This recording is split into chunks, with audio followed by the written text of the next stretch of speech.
va continuer avec M. Michel Benoît, qui veut discuter avec M. Bissonnette de financement politique. Bonsoir, M. Benoît. Bonsoir. Un nouveau témoin, l'entrepreneur Michel Leclerc de Terramex, Inc., a témoigné aujourd'hui à la commission Charbonneau. Je vous invite à lire les faits saillants du jour au sujet de la collusion entre entrepreneurs et le partage des territoires en donnant les secteurs et les entrepreneurs concernés, au moins depuis 1997.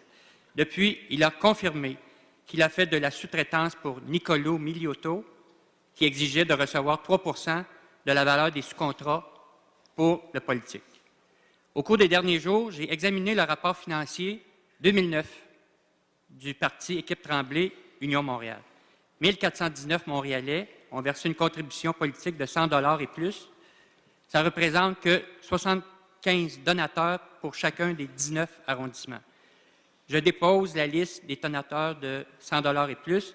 J'ai fait un regroupement au niveau d'Anjou, La Chine, La Salle, Outremont, Pierrefonds, Saint-Laurent, Saint-Léonard, Montréal-Nord et Verdun. Je retrouve en moyenne qu'une vingtaine de donateurs par arrondissement. Les contributions politiques, ça peut varier dans certains secteurs où il y a le plus de donateurs, finalement, ça a été à Saint-Léonard. En 2009, les activités politiques d'Union Montréal ont rapporté 645 000. Je constate que des activités à 10 $, 100 $ ou 200 $ ou même 250 par personne ont été organisées. Des centaines de personnes auraient été présentes sans verser de contribution. Des centaines d'individus auraient agi comme prête-nom en profitant d'un crédit d'impôt remboursable de 155 $ et d'autres individus ont agi comme figurants pour montrer une belle vitalité et pour faire des photos. M. Tremblay et plusieurs de ses collègues auraient fait de l'aveuglement volontaire.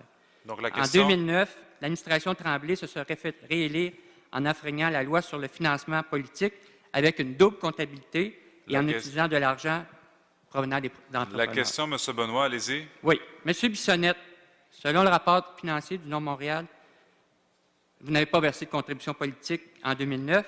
Comment Union Montréal a-t-il financé les dépenses de 2 millions pour toute l'année électorale 2009? Merci pour la question. M. Bissonnette. Moi, je peux vous dire que ça va peut-être vous surprendre. Je n'ai pas fait aucune campagne de financement depuis 2003. D'aucune façon.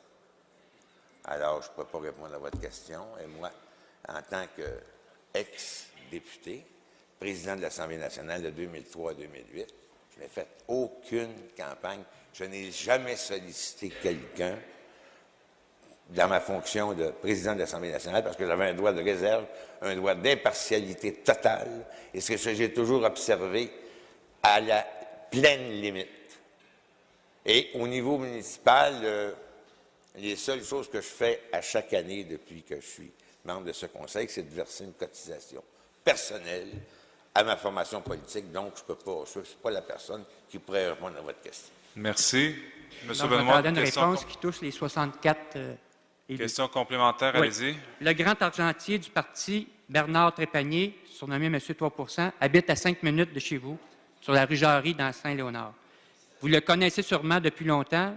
Vous connaissez son train de vie, ses longs séjours à Parkdale, en Floride, sa fraude fiscale, sa proposition de faillite en 2007. Monsieur Bissonnette, quelles ont été vos relations professionnelles et personnelles avec Pierrette et Bernard Trépanier? Merci pour la question. M. Bissonnette. La très grande majorité des citoyens de son ordre, et je connais M. Trépanier. Depuis combien d'années? Je connais depuis quelques années, c'est tout. Merci. Merci.